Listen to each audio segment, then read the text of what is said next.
तलाक दूंगी, लेकिन मेरी भी एक शर्त है। जब मैं रात को घर पहुंचा तो मेरी पत्नी ने खाना लगाया। मैंने उसका हाथ अपने हाथों में लिया और कहा, मुझे तुमसे कुछ जरूरी बात कहना है। वह शांत बैठकर खाना खा रही थी। उसकी आंखों में कुछ दर्द साफ नजर आ रहा था। अचानक मुझे नहीं पता कैसे कहूँ, मगर मुझे उसे बताना ही था। मैंने बड़ी शांति से कहा, मुझे तलाक चाहिए। लगा जैसे उसे मेरे शब्दों से कुछ फर्क नहीं पड़ा, बल्कि उसने मुझसे पूछा, क्यों तलाक चाहिए? मैंने उसके सवाल को अनसुना किया तो उसे गुस्सा आ गया। उसने चम्मच उठाकर फेंक दिया और जोर से चिल्लाई, तुम इंसान नहीं हो। उस रात हमने एक दूसरे से बात ही नहीं की। वह रो रही थी। मुझे पता था कि वह जानना चाहती थी कि आखिर ऐसा क्या हुआ जो हमारा रिश्ता टूटने के कगार पर आ गया। पर मेरे लिए उसके सवालों का जवाब दे पाना नामुमकिन था।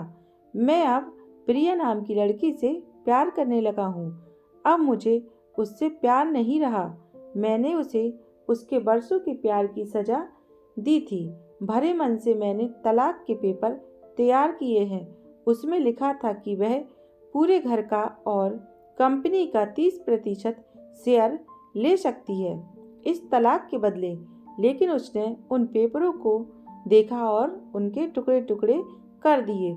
वो औरत जिसने मेरे साथ जीवन के 10 साल बिताए थे, वह आज मेरे लिए अनजान हो चुकी थी।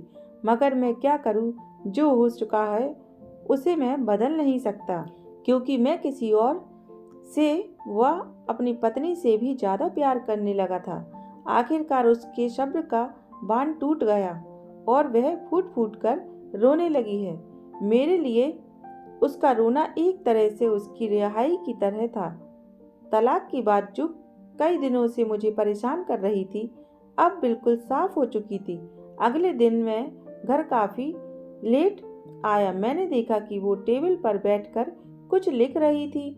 मैंने शाम का खाना नहीं खाया था, लेकिन फिर भी मैं सीधे अपने कमरे में सो गया, क्योंकि पूरा दिन प्रिया के साथ रहने और कई जगह घूमने के बाद मैं थक गया था। वो शायद रात को उसी टेबल पर लिखते लिखते सो गई थी।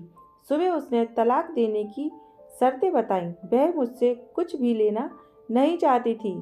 उसे तलाक से पहले 1 महीने का समय चाहिए था। उसने आग्रह किया कि 1 महीने में हम दोनों वही पुराना जीवन जिए जितना संभव हो सके, क्योंकि आने वाले महीने में हमारे बेटे की परीक्षा है। वह नहीं चाहती थी कि हमारे टूटे रिश्ते का प्रभाव उसकी पढ़ाई पर पड़े।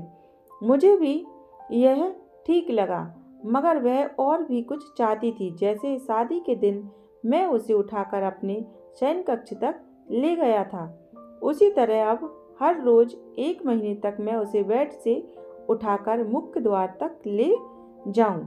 मुझे लगा यह पागलपन है, मगर इन आखिरी दिनों को थोड़ा अच्छा बनाने के लिए मैंने उसकी यह शर्त स्वीकार कर ली। मैंने प्रिया को अपनी पत्नी की सभी शर्तें बताईं तो वो हंसने लगी। उसे लगा मेरी पत्नी कितने भी तरीके अपना ले, मगर तलाक होना तो तय है। मेरी पत्नी और मैं किसी से भी इस दौरान नहीं मिले थे, लेकिन उस दिन जब मैं उसे पहली बार उठाकर गेट तक ले गया तो हम दोनों काफ़ी अजीब महसूस कर रहे थे। पीछे से हमारा बेटा भी खुश हो रहा था। अगले दिन यह काम थोड़ा सामान्य हो गया था। वह मेरे सीने से लगी थी और मैं उसकी खुशबू महसूस कर रहा था। ऐसा लगा जैसे कई दिनों बाद मुझे ये खुशबू मिल रही है, या फिर कई दिनों से मैंने उसके होने का महसूस नहीं किया था।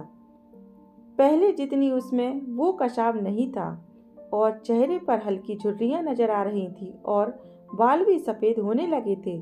ये वही औरत थी जिसने अपने जीवन के 10 साल मुझे समर्पित किए थे। चौथे दिन जब मैंने उसे उठाया तो वो पुरानी रोमांच लौटने लगी थी। 5वें और 6ठे दिन वह पुराना प्यार फिर जागने लगा। मैंने प्रिया को इस बारे में कुछ नहीं बताया। अब उसे उठाना और भी आसान हो गया था। शायद हर रोज यह सब करने का आदी हो गया था। एक दिन वह अपनी पसंद की साड़ी निकाल रही थी, लेकिन कुछ खास नहीं ढूंढ पाई। उसने सांस भरते हुए कहा कि उसके सारे कपड़े बड़े पड़ने लगे हैं। अब मुझे पता चला है कि वह काफ़ी दुबली हो गई है, इसलिए मैं उसे आसानी से उठा पा रहा था। मेरे दिल कुछ झटका सा लगा। उसने अपने दिल में काफ़ी सारा दर्द छुपा रखा था। पता नहीं कैसे मैं आगे बढ़ा और उसके सिर को छूकर देखा। अचानक हमारा बेटा आया और बोला कि पापा, यह तो माँ को उठाकर बाहर ले जाने का समय हो गया है। उसके लिए अपने पापा द्वारा माँ को उठाकर ले जाते हुए जीवन का अभिन्न हिस्सा बन गया था। मेरी बीवी ने हमारे बच्चे को बुलाया और जोर से गले लगा लिया। मैंने अपना चेहरा दूसरी तरफ कर लिया। मुझे लगा कहीं मैं अपना निर्णय ना बदल लूं। मैंने अपनी पत्नी को रोज की तरह उठाया और बेडरूम से सिटिंग रूम होते हुए हॉल तक लाया। उसने प्यार से अपने दोनों हाथ मेरी गर्दन के आसपास रख दिए। मैंने उसे जोर से पकड़ रखा था, मगर उसका इतना कम वजन मुझे परेशान कर रहा था। महीने के आखिरी दिन जब मैंने उसे उठाया तो मेरे लिए एक कदम भी चल पाना मुश्किल हो रहा था। हमारा बेटा स्कूल जा चुका था।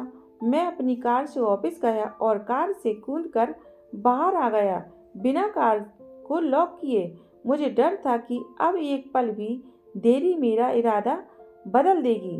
मैं ऊपर गया। प्रिया ने दरवाज़ा खोला और मैंने उसे कहा, प्रिया, मैं अपनी पत्नी से तलाक नहीं लेना चाहता। उसने मुझे देखा और मेरे सिर पर हाथ फेर कर कहा कि तुम्हें बुखार तो नहीं है। मैंने उसका हाथ हटाया और कहा, सॉरी प्रिया, मुझे अपनी पत्नी से तलाक नहीं चाहिए। हमारी शादीशुदा जिंदगी शायद हम दोनों के ध्यान न देने की वजह से बोरिंग हो गई थी, लेकिन इसका मतलब यह तो नहीं कि हम एक दूसरे से प्यार नहीं करते। अब मुझे एहसास हुआ कि जिस दिन मैं उसे शादी करके अपने घर लाया था, उस दिन से जीवन के आखिरी दिन तक मुझे उसका साथ निभाना है। प्रिया के होश उड़ गए। उसने मुझे एक जोरदार चांटा जड़ दिया। मेरे मुंह पर वह रोने लगी और दरवाजा अंदर से बंद कर लिया। मैं सीढ़ियों से नीचे उतरा और आकर अपनी कार में बैठ गया। आगे एक फूल वाले की दुकान पर रुका और अपनी प्यारी पत्नी के लिए एक सुंदर सा गुलदस्ता लिया। दुकानदार ने पूछा कि इस पर क्या लिखना है। मैंने मुस्कुराते हुए कहा कि मैं तुम्हें जीवन के आखिरी दिन तक उठाता रहूंगा, मेरी अर्धांगिनी। उस शाम जब मैं घर आया तो मेरे चेहरे पर एक मुस्कान थी। मैं ऊपर अपने कमरे की तरफ भाग कर गया, लेकिन तब तक वह मुझे छोड़कर इस दुनिया से जा चुकी थी, हमेशा के लिए। वो कई महीनों से कैंसर से लड़ रही थी, लेकिन मैं प्रिया के साथ इतना खोया हुआ था कि कभी ध्यान ही नहीं दिया। उसे पता था कि वह जल्दी मुझे छोड़कर जाने वाली है, इसलिए मुझे और मेरे बेटे के रिश्ते को टूटने से बचाना चाहती थी। मैं नीचे उससे तलाक देना चाहता था, लेकिन फिर भी उसने मुझे अपने बच्चे की नज़रों में एक प्यारा पति और पिता बना दिया। जीवन की छोटी छोटी बातें रिश्तों में बहुत महत्व रखती हैं। बड़ा घर, बड़ी कार और बैंक बैलेंस ये खुशियों का हिस्सा ज़रूर बन सकते हैं, मगर अपनों के बिना इनकी कोई कीमत नहीं है। दोस्तों, स्टोरी अच्छी लगे तो कमेंट करके ज़रूर बताइए और मेरे चैनल को सब्सक्राइब करें। धन्यवाद।